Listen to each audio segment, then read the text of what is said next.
Good morning. Whenever we gather in this sacred space, it is made more sacred by the presence and attention of each and every one of us. Whether we are here in the sanctuary or attending by live stream from places far and near, or viewing sometime in the future, we are here together. I invite those here in person to turn to the camera and wave to our live streaming friends. Let us now take a moment to greet one another.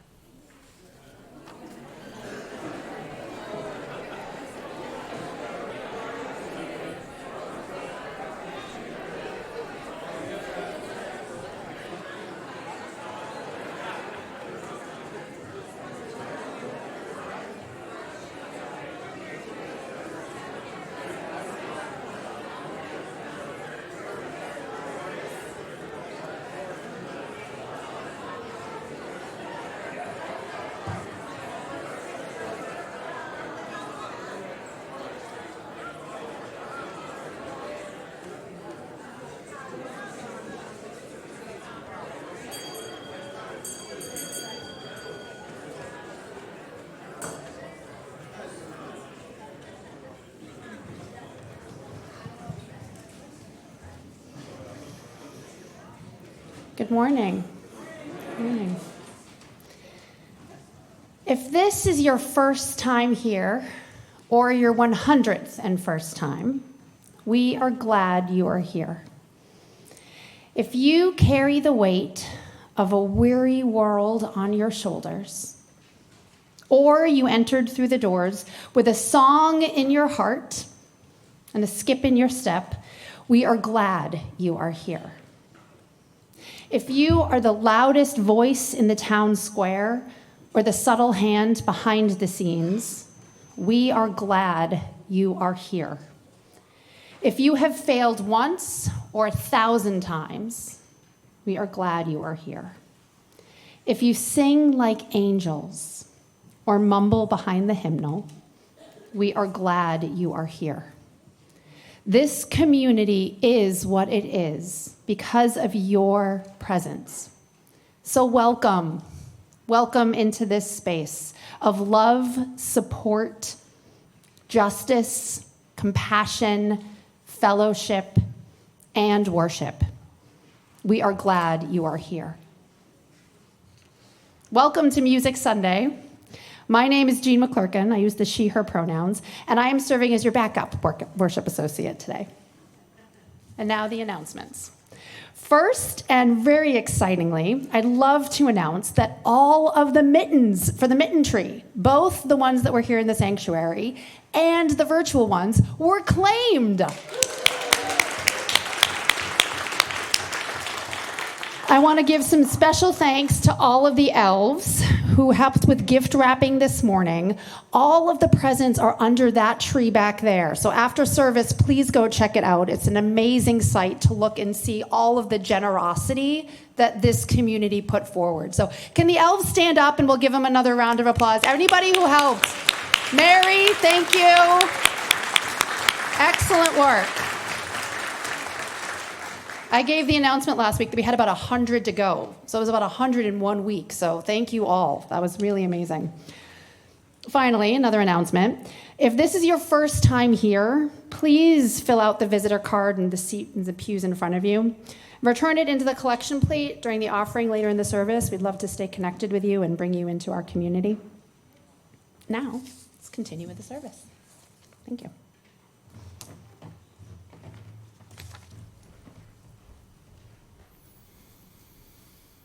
Music arises from depths unknown, often without words, but never without meaning. And spirit rises from deep within me, seducing my body to join the song. First the tremor in the soul, then tapping of toes, breath aligns with breath, heart beats in syncopation, and a stuttering buzz in my throat becomes a hum. Breath with breath, beat with beat, and music and spirit arise together. Wed with faith and hope and love and power, a song is born, bursting from my lips in sweet, sonorous symphony. A melody joining with other souls, perhaps in tune, perhaps not, but a song still arising from deep within and from community. Spirit moves, soul births song, and hope fills life. And I am not alone. How can I keep from singing? May these words from Arlen Goff guide us now into this sacred time and space. Come, let us worship together.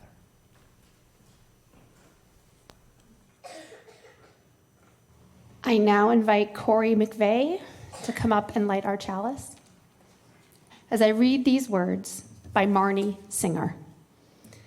The chalice is the container, the space where the musicians and the listeners gather.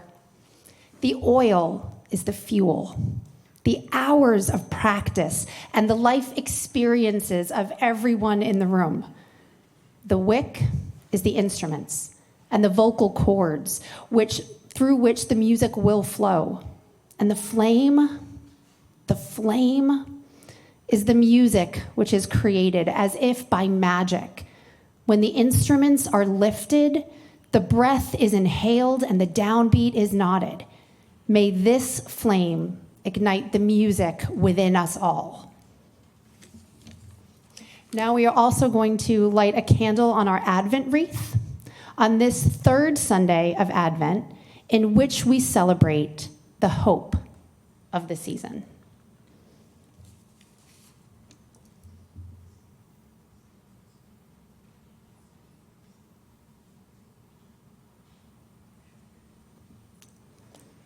I now invite you to rise in body or spirit in singing hymn number 108 in the gray hymnal, My Life Flows in Endless Song, otherwise known as How Can We Keep From Singing?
So normally at this point in the service, I would be inviting all of our young folks and those young at heart to come forward to sit here, but there's a piano and chairs and musical things here. So instead, I'm going to invite you to stay seated, and I'm just going to talk to you from up here. And so what I'm going to tell you about two different people from history, and specifically from Unitarian history. So just to make sure we're all on the same page in case there's any newcomers, back in 1961, the Unitarians and the Universalists merged to form the Unitarian Universalist Association of Congregations, which is what we are now. But before that, there were Unitarians and there were Universalists. It's two separate denominations. So I'm going to talk about a couple of Unitarians today, and that's why I'm not making a mistake when I call them Unitarians. That's actually, they were just Unitarians. And there's two folks in particular that I want to share about. I think many of us have probably heard of both of them. The first of those is Theodore Parker. Has anybody here heard of Theodore Parker before? Oh, quite a number of us. Excellent. He is one of our more often referenced and quoted theologians. He was a Unitarian minister. And he was the author. He didn't write the exact words, "The arc of the universe bends towards justice." He used a few more in between, but when King pulled that basically from his writing, we attribute that quote to Martin Luther King. But actually, Parker had that whole sentence with those words in that order earlier than King. So just so you know, we got that comes from us.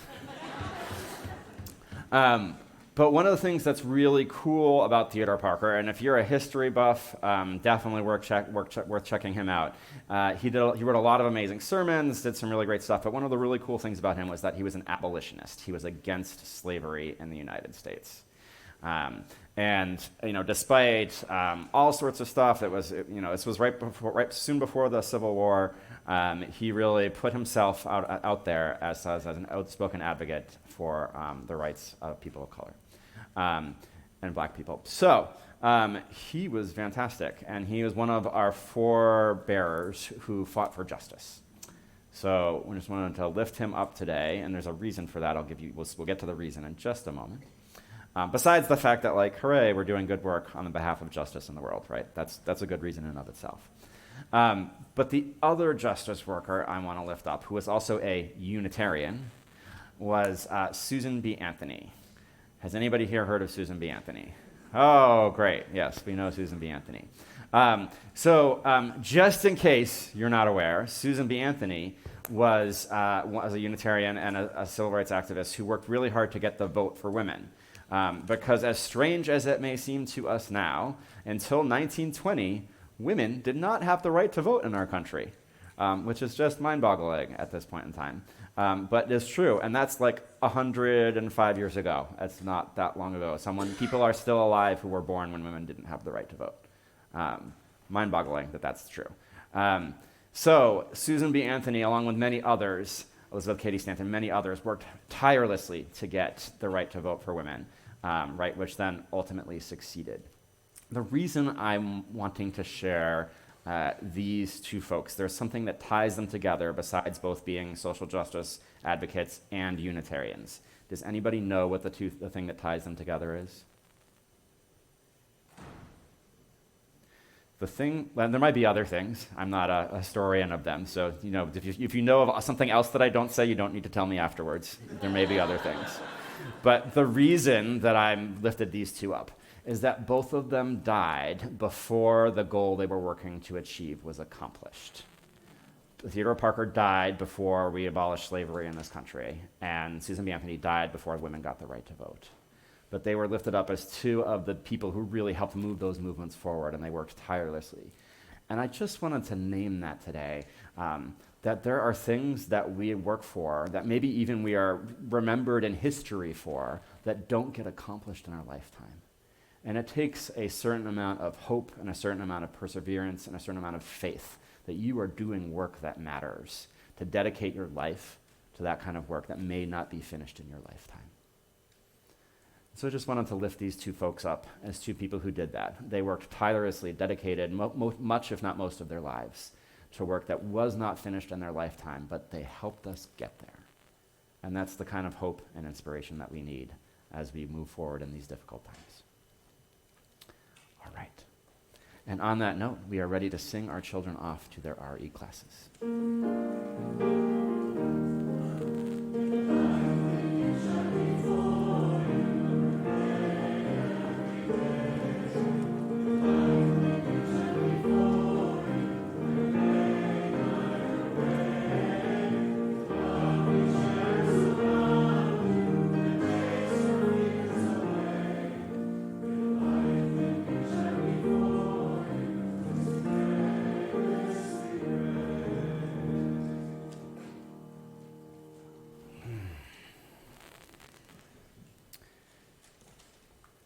As we enter now into a time of prayer, I invite you to get settled into your space.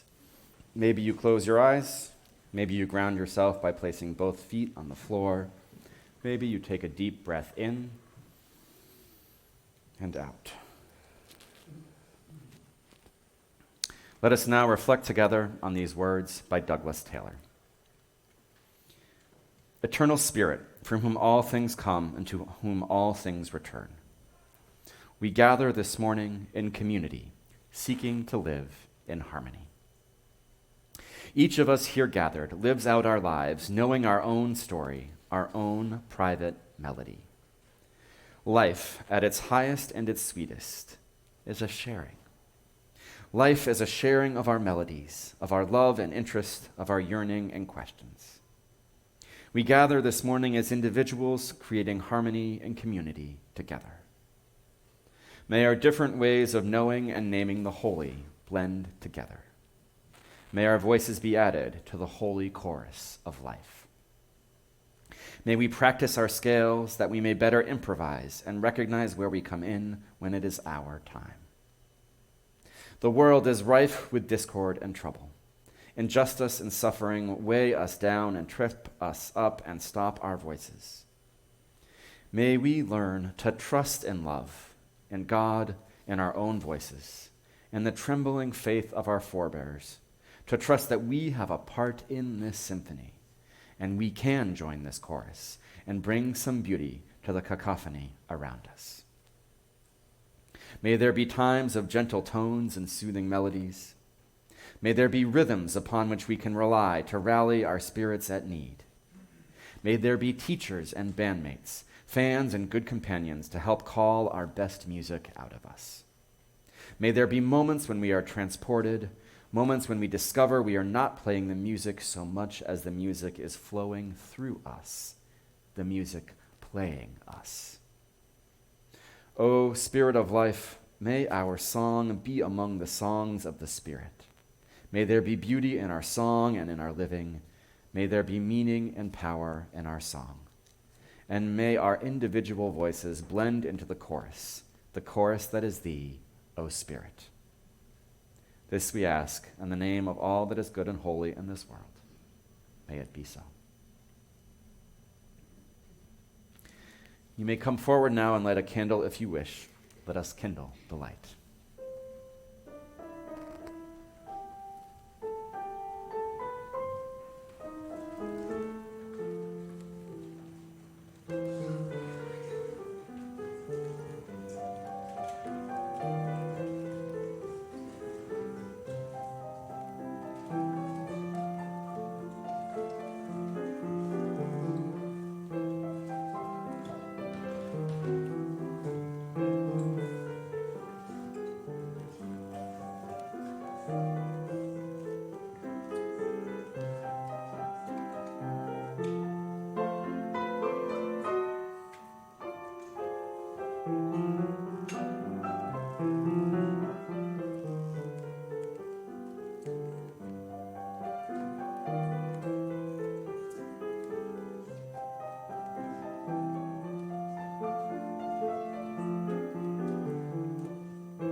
The weekly offering is a practice we engage in as a community.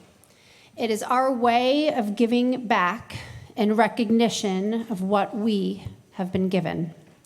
This week's Share the Plate will be used to provide $25 gift certificates to youth that bridge over troubled waters serves as holiday gifts. Bridge Over Troubled Waters provides housing and services to runaway, homeless, and high-risk youth between the ages of 14 and 24. Bridge's mission helps to guide youth towards self-sufficiency, to enable youth to transform their lives and build fulfilling, meaningful futures. The details for both this wonderful organization and how to give are printed in your order of service and will soon be available for those participating online. The offering will now be generously given and gratefully received.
Those who wish to do so may join in the unison affirmation, the words for which are printed in your order of service.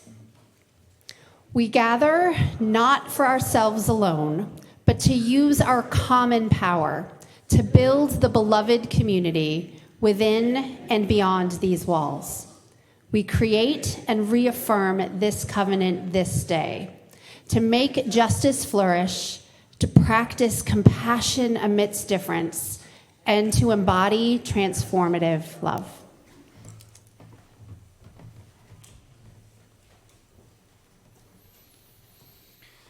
We hold these truths to be self-evident, that all are created equal, that they are endowed by their Creator with certain unalienable rights, that among these are life, liberty, and the pursuit of happiness. Thomas Jefferson was very nearly a Unitarian, certainly a deist, and a firm believer in religious pluralism. He, along with other founding fathers, was an owner of enslaved people and thus part of our very complicated history.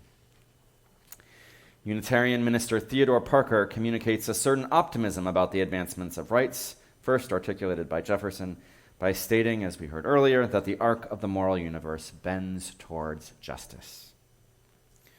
We are well aware that this statement, while often true, is also not always true, and at many times throughout human history it has bent away from justice, or simply danced in circles, leading nowhere.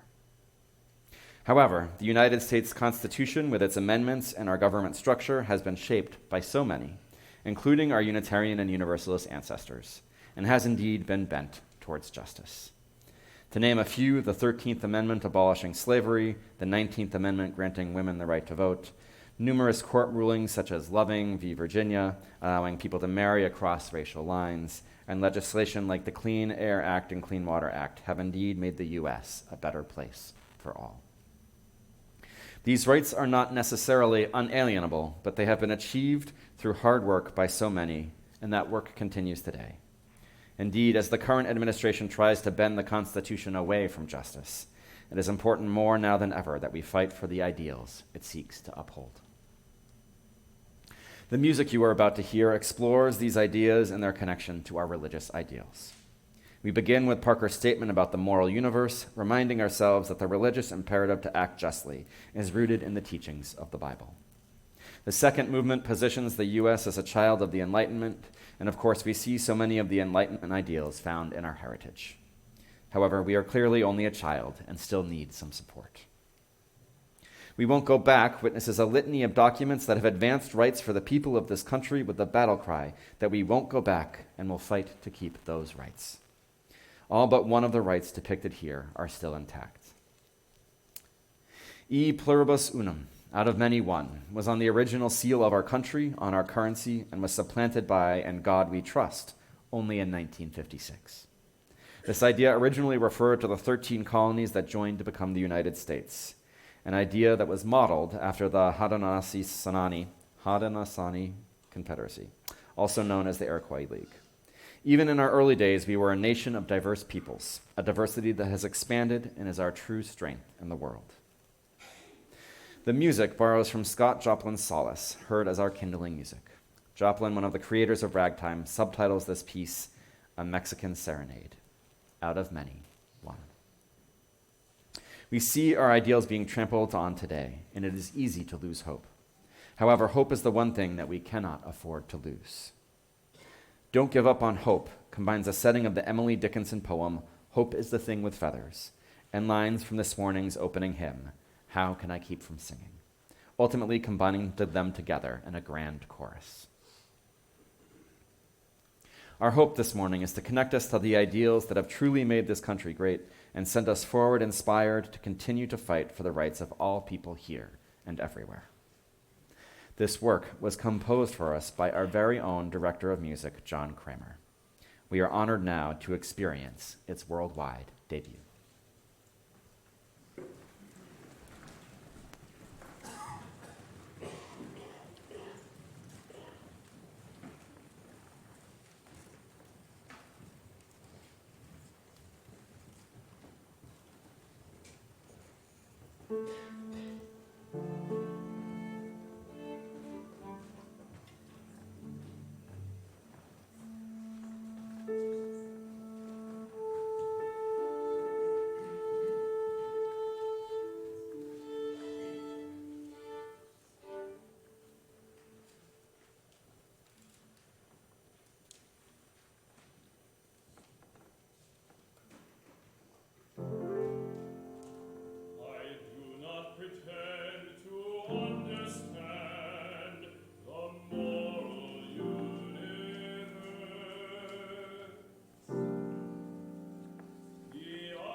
Yourself.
We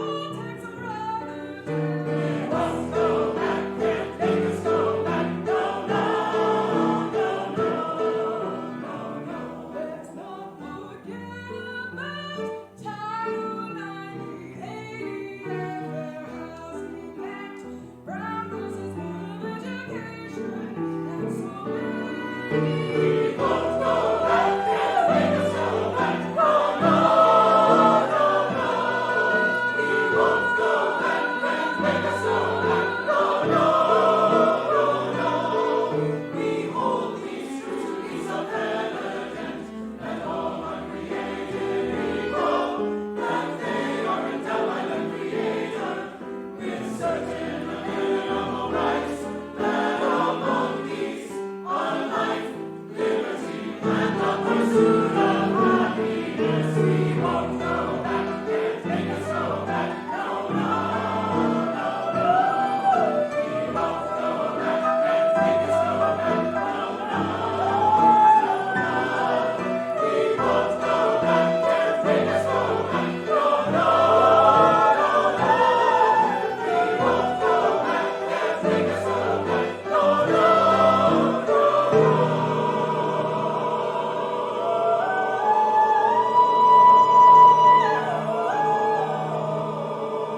All right, there we go.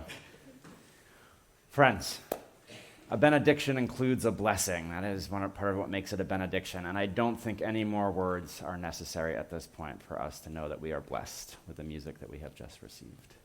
That was magnificent. Thank you all. Thank you, John. So I'm going to leave it there and let the music be our blessing and our benediction. And just lead us in our chalice extinguishing words, which are found in your order of service if you'd like to join me. We extinguish this flame, but not the light of truth, the warmth of community, or the fire of commitment. These we carry in our hearts till we meet together again. Friends, our service is now concluded, but our life of service continues. Let us join in the Sims room for coffee hour afterwards as we celebrate this wonderful day of music together.